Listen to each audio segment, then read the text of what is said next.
Misalnya jangan-jangan anak yang ikut di barak militer ini keluar berkumpul lagi membentuk geng.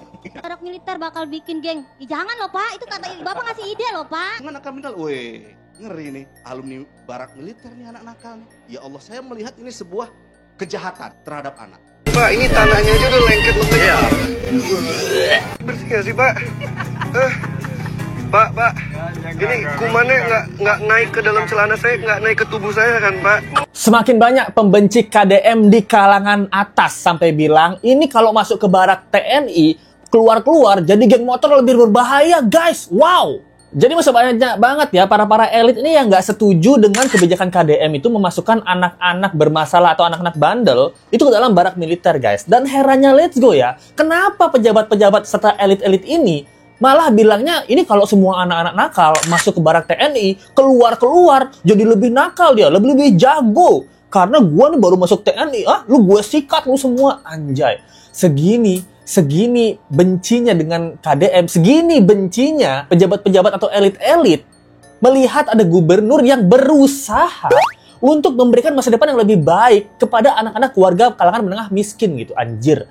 Kalian denger ya, kalian lihat ya. Ternyata memang kita kalangan menengah ke bawah ini memang nggak dikasih sukses, guys. Emang nggak dikasih bener kehidupan kita. Ini terjadi di debat kemarin ya. Ada Pak Adel, ada pejabat-pejabat yang lain juga. Bahkan di sini ada seorang ibu-ibu yang sudah memasukkan anaknya ke barak militer. Namanya Ibu Sophia. Dia aja bilang ya, ini salah satu cara berproses anak saya itu yang disupport oleh fasilitas dari Kang Deddy Mulyadi gitu. Kenapa baru sekarang bapak-bapak ini mengkritisi cara kerja KDM? Kemarin-kemarin anak saya tawuran, geng motor. Nggak ada yang kesini, anjir. Jadi seakan-akan let's go melihat di sini ya, Ibu Sophia ini ya, memang kalangan menengah bawah ya. Tapi memang martabatnya dia memang diinjek-injek banget sama pejabat-pejabat dan kalangan elit gitu ya. Misalnya jangan-jangan anak yang ikut di barak militer ini keluar berkumpul lagi membentuk geng. Waduh. Kan bisa. Jangan ditakut-takutin Kang Ono, jangan ditakut-takutin Kang. Itu kan proses Pak, kita tuh masih proses, belum ada hasil. Makanya jangan, maaf ya, saya nggak setuju loh sama Bapak. Nanti anak yang keluar barak militer bakal bikin geng. Jangan loh Pak, itu kata Bapak ngasih ide loh Pak. Nah itu guys, bahkan seorang Ibu Sophia aja ya, warga Bekasi, kalangan menengah ke bawah, itu bilang ya, ini kok seperti pejabat negara nih yang ngasih ide gitu loh. Ini seperti merendahkan harkat martabat TNI gitu. Jadi TNI mendidik anak-anak bandel bukannya jadi lebih bener tapi jadi lebih kuat, dan setelah balik jadi lebih bandel gitu.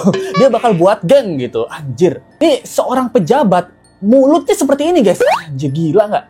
Nggak setuju boleh, Pak. Tapi benci jangan gitu. Di pasal 76H Undang-Undang Perlindungan Anak itu melibatkan anak dalam militer, itu pidana 5 tahun penjaranya. Ya, Sofia tadi mengatakan, atau Bapak mungkin, anak nakal karena lingkungan. Kan? Bapak Adel tadi mengatakan. Ya, Bapak ya, lingkungan. Nah, karena anak mendapatkan lingkungan yang tidak kondusif, yang menjerumuskan mereka menjadi berbagai perilaku menyimpang, lingkungan bela negara, cinta tanah air, disiplin, bangun pagi, olahraga, dan sebagainya, apakah itu salah? Jadi justru ini adalah untuk kepentingan terbaik bagi anak. Untuk kepentingan terbaik bagi anak, Kepentingan terbaik bukan untuk anak sebentar, atau bukan kepentingan untuk terbaik gubernur dan orang tua. Ya, bukan untuk itu. Nah, jadi di sini aja udah kita kelihatan emang niat busuknya ya. Di sini dia menjelaskan Kak Seto ya. Kak Seto kan kita bilang ya sahabat anak ya. Kemarin memang Kak Seto nggak setuju dengan kebijakan KDM ya. Tapi setelah ke barak militer, dia jadi melihat dan memang setuju. Di sini dididik dengan baik. Dan lingkungan tuh pengaruh besar untuk anak-anak bandel. Let's go juga mengakui ya, Lisku juga pernah bandel gitu. Berantem, miras-miras, main-main cewek, bolos sekolah, geng motor, itu juga pernah kita alamin di SMA. Itu kenapa kita bisa melakukan seperti itu? Karena Lisku juga adalah salah satu pelaku ya, tapi nggak parah-parah banget. Ya karena teman-teman Lisku kayak gitu guys. Dan lingkungannya kayak gitu. Tidak semua orang bisa punya lingkungan yang bagus gitu. Jadi ketika dimasukkan ke lingkungan militer, itu lingkungannya juga bagus. Bayangkan juga dimasukkan ke pesantren, lingkungannya semua beragama, sholat, mengaji.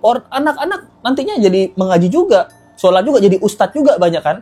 Tapi juga ada beberapa juga yang anak memang bandel, walaupun masuk pesantren, dia jadinya apa? Jadinya predator, jadinya hombreng juga ada, jadinya bully juga ada kan. Gitu. Ya itu memang karakternya dia aja gitu. Tapi apakah semua seperti itu? Ya enggak juga gitu. Yang jahat memang jahat, yang baik akan jadi lebih baik gitu. Kak Seto aja yang sahabat anak dikritisi, bahkan di sini Pak Adel bilang ya, ini untuk kepentingan anak atau kepentingan gubernur. Nah, di sini kan tackle-nya berarti memang dia nggak suka sama gubernurnya, sama kebijakan KDM-nya gitu. Dan kabarnya juga bahwa Pak Adel ini, informasi yang Lesku lihat di komen ya, dia adalah tim sukses di atau gubernur lawannya KDM. Nah, ini Lesku belum cross check lagi ya. Kalau memang benar seperti itu, nah berarti memang tackle-tackle-nya ya mengarah ke KDM doang. Nah, negara Bukan ini kan tugas identiknya militer. sama pemimpin. Nah, mungkin dengan jalannya pemikiran Pak Mulyadi itu sebagai seorang Iya, pemimpin, betul. mengatasinya caranya dengan seperti itu, Pak. Betul. Oke. Pasti lingkungan akan bilang, weh, ngeri nih, alumni barak militer nih anak nakal. Nah ini stigma ini, ya Allah, saya melihat ini sebuah kejahatan terhadap anak.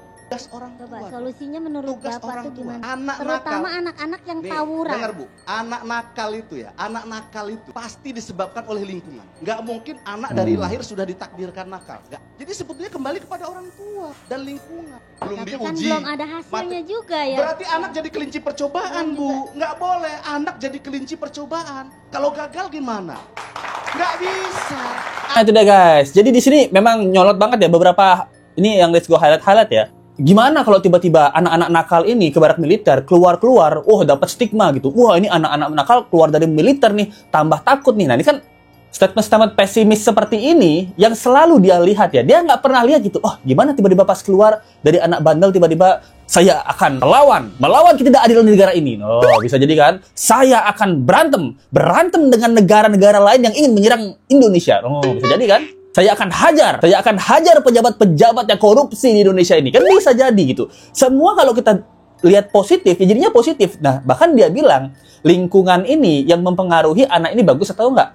Dia aja salah satu jadi orang yang di lingkungan kan. Dia aja negatif mulu. Berarti kan dia juga nyebarin kenegatifan itu ke anak-anak lain. Dia kan, lihat udah sendiri loh. Dia yang bilang ya, lingkungan, anak nakal itu terjadi karena lingkungan. Nah, berarti anak-anak pesimis ini terjadi juga karena lingkungan. Dan dia salah satu orang di lingkungan itu yang pesimis, yang selalu bilang kalau gagal gimana, anak-anak itu nggak bisa jadi kelinci percobaan. Emang anak lu sehebat apa gitu loh? Nanti jadi lebih bandel ya. Saya melihat ini kejahatan itu, anjir. Anak-anak itu masuk kan, dia juga ingin kan. Saya juga pengen pas masuk ke sini semoga doa dari orang tua saya menjadi anak yang lebih baik. Orang tuanya pun masukin ke Kang Deddy dengan doa. Orang tuanya juga berdoa, guys. Berusaha dan berdoa, masuk dengan ke barak militer, keluar jadi anak yang lebih berbakti, berdisiplin, mau sekolah, nggak tawuran, nggak bolos gitu. Dia bukannya ikut doain, ikut bantuin, ikut nyinyirin. Usaha dari orang tua seperti Ibu Sophia ini digagalkan atau diremehkan dengan statement dari seorang Bapak Adel. Pak Adel gitu, anjay. Kenapa tidak dimanfaatkan? Kalau emang buat kebaikan para pelajar ini, daripada kita ngarepin dari pemerintah, anggota dewan yang sibuknya nggak tahu ngapain, mendingan kita ikutin aja tuh program yang udah pasti. Iya. Ada Bapak Dewan ya. Maaf ya Pak ya. Itu dari dulu pemerintah kemana aja? Kenapa sekarang pas ada program Pak Deddy langsung lah maaf ya. Katanya beginilah, melanggar HAM lah, begitu kan Pak. Ayolah selesaikan nih, gimana cara-cara pelajar kita tuh. Biar nggak tawuran, biar nggak geng motor, jangan duduk manis aja gitu ya. Iya tapi begitu ada program begini-begini, nggak bagus lah. Beginilah, begini. Oke. Woi, tepuk tangan itu Bu Sophia ya, anjir. Bu Sophia juga, dia sebagai kalangan menengah ke bawah, dia menurut Lesko dia logikanya jalan guys. Pinter banget Ibu Sophia ini. Pemikirannya sederhana tapi logikanya main gitu. Memang Bekasi panas ya. Kenapa? Karena statement Ibu Sophia ini menyala, wih. Gokil, anjay, mantap, keren banget Ibu Sophia. Dia seperti bilang, jangan seperti kayak anggota dewan lah gitu. Duduk-duduk aja. Kerjanya apa kemarin-kemarin. Udah kayak gini baru di komplain gitu ya. Kalau Ibu mau tahu salah satu kerja anggota dewan, begini Bu. Nah ini Bu. Pak, ini tanahnya aja udah lengket lembek. Iya. Pak, ini tanahnya aja udah lengket lembek. Iya. Itu salah satu anggota dewan ya Bu ya gitu. Ya kan yang ngeritik kayak Pak Adel, siapa tadi? Pak Ono namanya ya. Enggak Farel gitu. Farel ya gitu. Dan begini-begini ngeritik KDM yang ngurusin masalah sampah anak-anak dengan masa depan yang dia pengennya lebih baik. Gokil. Ini bahkan juga ada video-video lama viral yang tadi kita lihat dia mau muntah ya waktu syuting ya, dia ke tempat-tempat kumuh gitu. Jujur, demi apapun ya boys, seumur hidup aku tuh nggak pernah boleh sama mama main yang kotor-kotoran. Apalagi kayak maksudnya mandi aja tuh kok harus sehari itu 2 kali biasanya dulu. Nggak boleh main kotor-kotor, hujan-hujanan aja nggak boleh. Nah, oke boys, kita berhasil melewati rintangan pertama. Wow, bro, wah, itu apaan ya? Nggak tahu. Sumpah ini bersih nggak sih Pak? Pak, ini kumannya nggak naik ke dalam celana saya, nggak naik ke tubuh saya kan Pak? Wah, kumannya nggak naik ke tubuh guys. Ya Allah, baru berasa banget nih beratnya mencari rejeki. Let's go, lalatnya saya bunuhin dulu semua. Nah, ini salah satunya ya. Jadi di sini aja viral aja dia ini memang sebelum dia jadi dewan ya. Di sini aja dia bilang ini salah satu hal terberat yang pernah dia alami selama hidupnya gitu ya. Nah, masalahnya kan orang-orang kaya seperti Farel, solusinya apa buat nanggulangin kemiskinan atau sampah seperti ini? Nggak ada juga kan. Kalau kan Deddy kan ada dia ya. Dia langsung turun, bersihkan gorong-gorong. Dan Let's Go selalu lihat kalau pejabat-pejabat yang elit itu selalu memang ngomongnya harusnya begini, harusnya begitu. Harusnya begini, harusnya begitu. Selalu bilang harusnya ini, harusnya itu gitu. Tapi dia nggak mau eksekusi juga. Harusnya jagain anak, harusnya didik anak, lingkungannya harus begini, harus begitu. Tapi mereka lupa. Kita tuh dari kalangan menengah ke bawah, kita nggak pengen di kalangan menengah ke bawah. Kita nggak pengen lingkungan kita tuh ada orang tawuran gitu. Kita nggak pengen sekolah kita tuh di SD berapa, 5 gitu. Kita juga mau anak kita sekolahnya di UPH, BINUS, dan lain-lain. Tapi kemampuan kita cari duit nggak seperti kalian. Keberuntungan kita dalam kehidupan tidak seperti kalian. Kalian yang lebih beruntung dalam kehidupan. Dan kalian yang lebih pinter. Tapi tindakan kalian tidak mencerminkan dan tidak membantu kita sama sekali. Tindakan kalian tidak membantu kita sama sekali. Yang kita butuhkan adalah tindakannya dulu gitu. Setelah tindakannya dulu kita dibantu, baru kita dinyinyirin, oke lah. Kayak Aura Cinta kemarin ya. Ditindak dulu ya, dikasih solusi dulu, baru dinyinyirin, oke lah. Tapi ini kalau pejabat-pejabat elit semua, kita tuh dikasih omongan dulu guys. Giliran kalian kita kasih omongan, kalian nggak terima gitu. Harusnya pejabat daerah datang dong ke sini. Ya kayak misalnya sampah-sampah gini gitu. Jangan pakai perlengkapan bersih, mau nggak kalian? Nggak mau juga kalian gitu. Ini karena Farel kemarin syuting aja nih. dibayar kan dia di sini. Nah, dapat duit kan? Dapat duit dia rela kayak gini-gini. Kita juga kalau dapat duit, ibu-ibu, bapak-bapak dikasih duit, misalnya 5 juta per bulan sama KDM lah atau sama pejabat lah gitu. Kamu fokus urusin anakmu yang bandel gitu. Ya kita bakal diem di rumah, kita fokus ngurusin anak kita yang bandel gitu. Ini Farel syuting-syuting gini kan dia dapat duit, ke sampah-sampah kan dapat duit. Sedangkan KDM dia dapat duit juga karena dia kerja kan. Tapi kan memang kerjaannya dia sebagai gubernur yang memang ke bawah. Ini kan konten. Gimana sih kalian nih? Pada saat ada seorang anak dengan dunia digital yang saat ini berkembang, ada yang bercita-cita jadi gamers. Harusnya kan tidak masuk barak militer tapi diatur waktu tidur kan itu. Siapa yang mengatur? Tidak perlu tentara juga. Ya kan tidak perlu tentara juga yang mengatur. Balapan. Coba kita lihat. Kalau di sini balapan liar, mungkin oke lah balapan liar. Ini pada saat sekarang ada bibit-bibit muda SD, SMP, SMA sekarang juga sedang mencetak kok bibit-bibit pembalap nasional. Ya malahan harus dilatih, malahan diarahkan. Jangan balap liar, balap yang resmi kan gitu. Nah, ini juga Pak Ono ya, di sini aneh banget sih.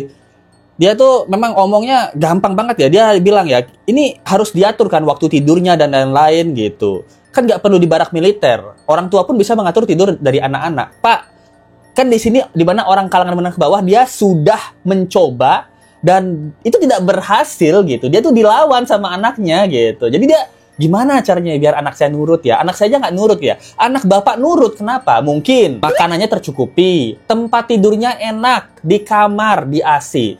Nah, kalau kita lihat banyaknya kalangan menengah ke bawah, anaknya tidur di mana? Ruang tamu bareng sama motor. Ya kan? Tahu nggak dia ada kalau anak-anak tuh banyak nggak punya kamar loh. Jadi kamarnya biasanya di rumah tuh cuma satu yang kalangan menengah ke bawah ya. Jadi dia tuh tidur di dapur barengan sama kulkas biasanya atau di ruang tamu barengan sama motor gitu. Pengen balapan liar kan diarahkan untuk menjadi balapan resmi. Masalahnya Pak, dia skillnya ada, fasilitasnya nggak ada. Kalau Bapak melihat anak Bapak, kamu balap liar ya, kamu jago juga ya. Oke, Bapak arahkan kamu ke balap resmi, besok Bapak beliin kamu Yamaha R25 ya, kita ke sirkuit ya, Bapak arahkan kamu. Masalahnya menengah ke bawah, arahinya kemana Pak? Itu motor aja, kenapa dipakai balap liar ya? Karena siangnya dipakai bapaknya kerja itu. Dipakai bapaknya kerja. Nah, anaknya pengen punya motor kan. Jadi malamnya bapak udah pulang kerja, anaknya yang bawa motornya gitu. Kenapa Let's Go tahu? Karena Let's Go juga begitu. Iya kan? Nah, jadi malamnya itu kesempatan kita yang bawa motor gitu. Kita hobi bawa motor gitu. Tanya sama bapak, "Pak, aku jadi pengen pembalap," gitu. Bapak nggak tahu di mana daftarin kamu jadi pembalap. Modalnya apa? Motor Supra bapak. Kamu pakai balapan, bapak pakai apa nih? Iya kan? Gampang banget ngomong diarahin. Kita juga tahu dengan gampangnya pejabat itu sebagai pejabat harusnya jangan korupsi dong gitu. Nah, tapi gobloknya banyak pejabat yang korupsi kan gitu. Udah, dinasehatin udah, tapi ya anak sekarang itu kan emang kita nggak bisa ngatur atau terlalu keras sama anak sekarang tuh kan nggak bisa kayak gitu. Makanya dengan adanya program Pak Dedi ini, saya selaku orang tua tuh, oh berarti ada nih penanggulangan buat anak saya, termasuk juga anak-anak yang lain. Oh ada nih tempat untuk mereka tuh bisa lebih baik gitu. Jadi anak kita ya udah kita arahin ke sana dengan, menurut saya sih itu emang buat jalan keluar buat anak-anak yang seperti anak saya ini. Ibu nggak takut anaknya bilang, wah anaknya berarti anak bandel ini, anak nakal ini? Loh Bu, anak sekarang memang nakal semua, hampir semua. Yang pertama buat kemajuan anak saya dan perubahan anak saya. Nah yang kedua juga emang saya setuju sama programnya Pak Dedi. Ya saya mengikutilah program itu. Emang saya menurut saya kan emang itu program yang baik buat anak-anak. Tapi kalau ibu ngelatih anak di rumah, didiknya bu, ngingetinnya gimana supaya dia tetap disiplin? Lah biasa Pak, kalau orang Bekasi mengomel. Contohin coba bu, contohin coba. Nah itu dah. Jadi ibu ini juga, wah pinter banget, tepuk tangan dulu buat Ibu Sophia. Jadi dia juga bilang ya, saya udah ngingetin anak saya ya caranya dengan ngomel gitu. Dan kalian dengar nggak bagaimana seorang Ibu Sophia bilang, ya saya harapan saya dan tujuan saya, harapan dan tujuan supaya anak saya masuk barak militer ini supaya dia pulang tuh lebih baik lagi, disiplin lagi, nggak bandel lagi. Itu harapannya dia loh. Dengan seluruh doa dari seorang ibu dan ikhtiarnya ibu dimasukkan ke dalam barak militer dengan doa semoga anaknya pulang-pulang jadi lebih baik. Dipatahkan dengan pejabat-pejabat elit yang bilang ntar kalau masuk militer pulang-pulang bawa jadi geng motor lebih kejam loh daripada sebelumnya. Buat geng ya lo gitu. Jadi lebih jahat loh. Gila, ini nuraninya kemana guys? Gila nih, bener-bener gila. Ini nuraninya nggak ada, otaknya juga nggak ada, anjir. Let's Go yakin ya, mereka pejabat elit ini, mereka tuh nggak peduli sama anak. Let's Go yakin ya, ini pendapat pribadi Let's Go ya, keyakinan Let's Go ya. Mereka cuma nggak suka aja. Ada Kang Dedi, ada seorang gubernur yang membuat kebijakan, ternyata kebijakannya tuh terlalu didukung sama rakyatnya. Nanti dia jadi presiden gitu. Jadi nanti dia dipilih lagi jadi jabatan yang lebih tinggi gitu. Sedangkan kita tahu ya pejabat-pejabat itu kan dia punya partai sendiri ya. Dia punya partai sendiri, dia punya jagoannya sendiri. Nah, itu akan menjegal jagoan-jagoan atau partai-partai mereka. Let's Go yakin itu. Dan menurut Let's Go pejabat-pejabat yang ngomong kayak gini doang ya, yang harusnya ini, harusnya itu, dia nggak peduli guys. Sama anak-anak kayak Ibu Sophia ini dia nggak peduli. Kalau dia peduli, dia akan buat tandingan seperti Kang Deddy Mulyadi. Kang Deddy Mulyadi bila buat barak militer, saya akan buat barak psikolog namanya gitu.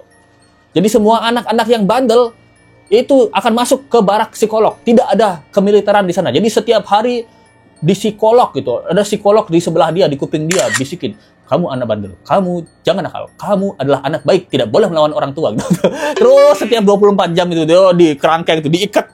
Kamu adalah baik. Kamu akan menjadi anak baik. Kamu akan menjadi. Lihat tisu ini. Kalau setelah saya bakar, kamu akan tidur. Bangun-bangun kamu akan menjadi anak baik dan tidak melawan orang tua. Saya adalah anak baik gitu. Uye kuye yang akan membuat hipnoterapi barak khusus anak-anak bandel yang berubah menjadi anak baik gitu kan. Gokil, so-soan banget. Tanda kutip mendukung anak-anak. Wong solusinya apa? Solusinya disuruh. Ini tugasnya orang tua. Udah tahu tugasnya orang tua. Cuman orang tua juga nyerah juga dia. Anak-anak kalian di rumah karena apa? Ada wifi di rumah, main game di rumah. Yang ngapain balap motor ada wifi di rumah? Sedangkan anak-anak Ibu Sophia, Let's Go yakin di rumah nggak ada wifi itu. Paket data tekor juga. Ya gimana nongkrong? Oh, kamu mau main internet? Ya kamu ke depan aja lah gitu. Cari tongkrongan wifi kayak apa kayak. Nah, itu dah guys. Terima kasih banyak buat teman-teman. Pendapat kalian gimana ya menurut kasus kali ini ya? Kasih pendapat kalian dan menyala banget untuk Ibu Sophia. Bekasi panas karena statement ibu terlalu menyala. Terima kasih untuk supportnya ya. Dari hari ini hanya ada Sri Sultan kita, Sri Wahyu 891. Terima kasih banyak untuk selalu support Let's Go. Selamat ulang tahun. Semoga semakin cantik, berkah, Tuhan Yesus memberkati. Selalu panjang umur, banyak rezekinya. Thank you banget buat Sri Wahyu Sultan 8161. Thank you banget juga dari Ikan Nurjanah, Aji Ikan Nurjanah bro gitu. EMG bikin ngakak. Emang bener sih, Let's Go, lagu Nina Bobo, termasuk intimidasi lol. Nah, ini sorry ya, baru dibacain ya, ini dari hari Minggu kemarin padahal ya. Thank you banget ya. Sukses untuk konten yang selalu menghibur. Thank you banget Amelia ya, anjay. Thank you banget atas supportnya. Itu guys, atas Let's Go yang bisa kasih video ini. Apa sih, ngomong apa sih Let's Go? Jangan lupa like, comment, share, subscribe video ini. Kita ketemu lagi di video berikutnya. Sampai jumpa lagi ya. Bye.